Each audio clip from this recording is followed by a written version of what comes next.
Welcome to this week's episode of the Wild Sonnets Poems Out Loud.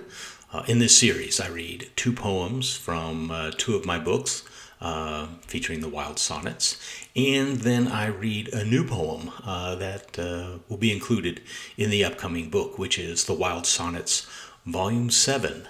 And I'll be releasing that book later in the summer, most likely August of 2024. So the first poem is Wild Sonnet 274, and this is from the third book of Wild Sonnets. The origin or impetus for this poem was I just had sort of imagined what it would be like to have a book that somehow contained everything we had ever said, primarily from the first words we were capable of up to the present. So this is Wild Sonnet number 274.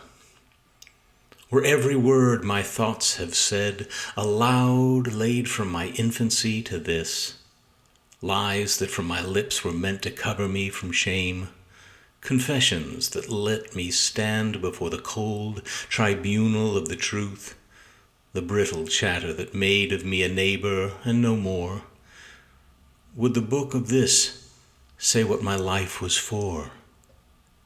Tell me then the story of myself, a catalogue of incidents, each by emotion made into a monument.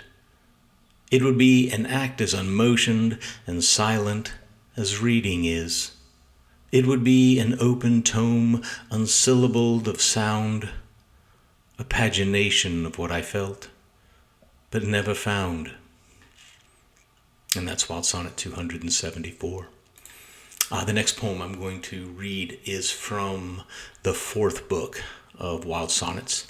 And this poem is actually based on a painting by Peter Bruegel the Elder, Dutch painter, shortly after the Renaissance period.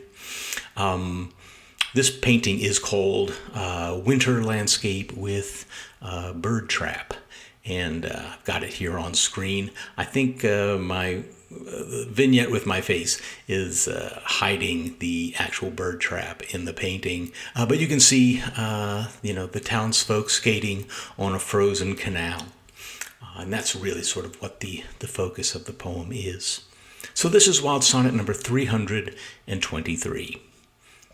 In Bruegel, December's stream does not divide the neighbors housed on either side, who gather on the canvas and canal. Upon the ice they glide and gather and talk, as if the weather and water had come together to bridge in the shiver of the day and share a golden moment in the painted air. In the nether of our understanding, we know that nature is nothing more than magic, and magic nothing other than the reformation of what we once believed could never be. Love can dissolve to disappointment and harden into hate, same as winters join what summers separate. The next poem is a new poem that will be featured in the upcoming book, and this is Wild Sonnet number 670. Some friends and I have a weekly talk, and one of the things that is a topic of our conversation is the notion of manifestation.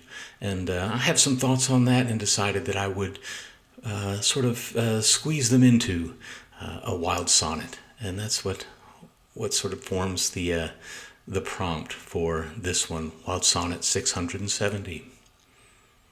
Allow me first to look into the backward of my days and pick them through to find the best that I have dared and done.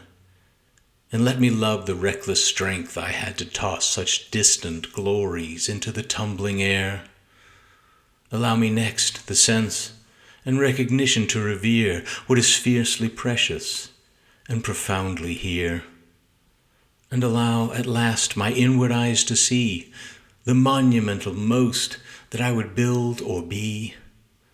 Let me equal with determination and delight possess already the gathering wonders yet to come. Let the miracle of my singular and sanguine blood be song enough to manifest what backward my believing knew was best. And those are the three wild sonnets I have for this episode and for this week. I want to thank you very much for spending a little time with me and listening to my work.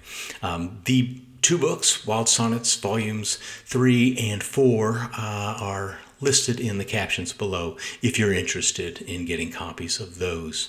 I also have a special for downloading all 6 of the Wild Sonnets books, each individual digital volume. And that's for $20. You can get all 6 books.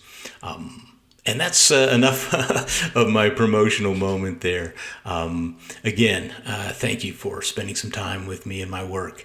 And I will see you next week with 3 more Wild Sonnets. Until then, stay well and stay wild.